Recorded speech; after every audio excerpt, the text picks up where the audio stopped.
Hi, class 633 EDU. I wanted to present my findings from Chapter 11 and hope that you find it helpful and complete.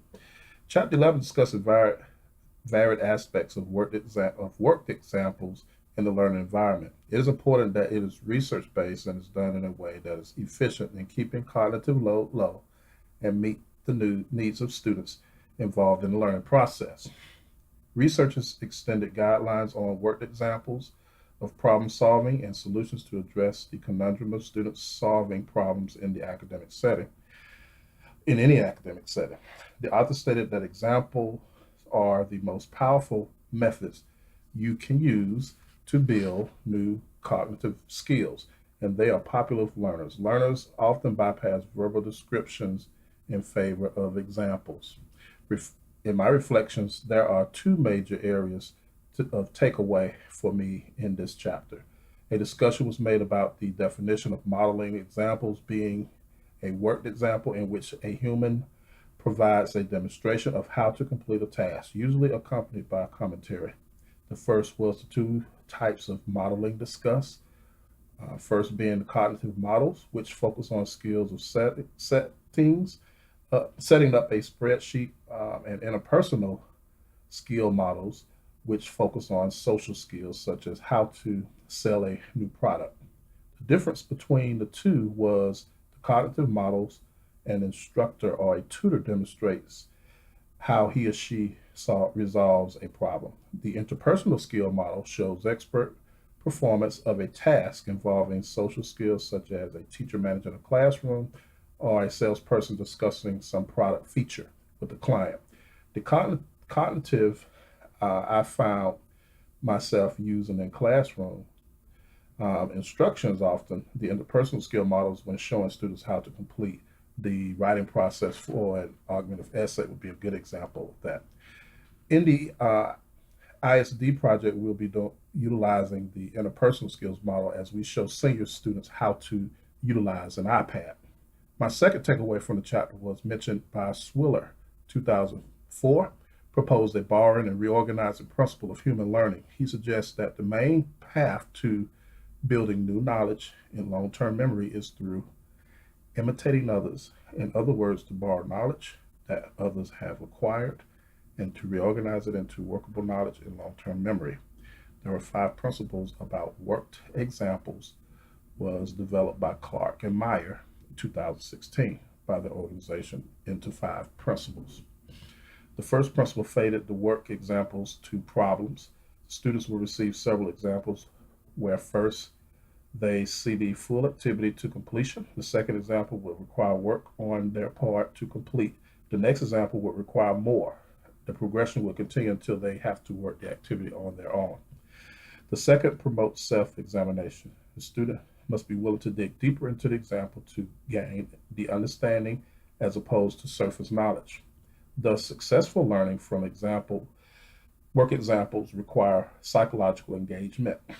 Adding self explanation questions and promoting collaboration explanations of worked examples would be helpful in encouraging deeper engagement into the work effort.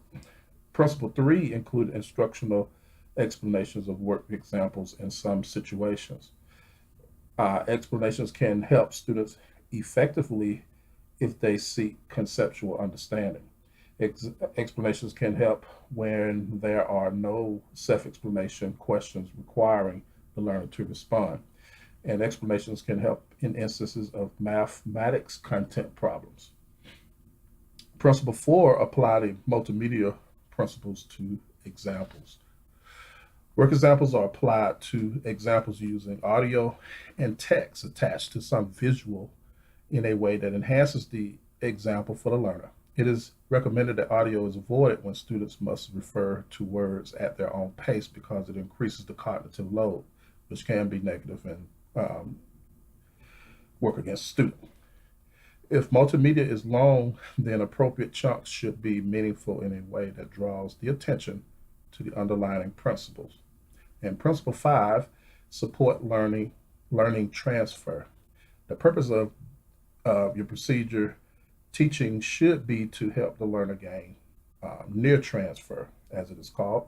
In near transfer, we should want the learner to be able to apply the procedure to a situation in a work environment. The goal of the working example is to build job skills that require the student to use their judgment based on what strategies the procedures presented. When teaching strategies, the learner should be able to achieve far transfer. And far transfer is developed by designing work examples that show differing contexts and to promote the learner processing those examples.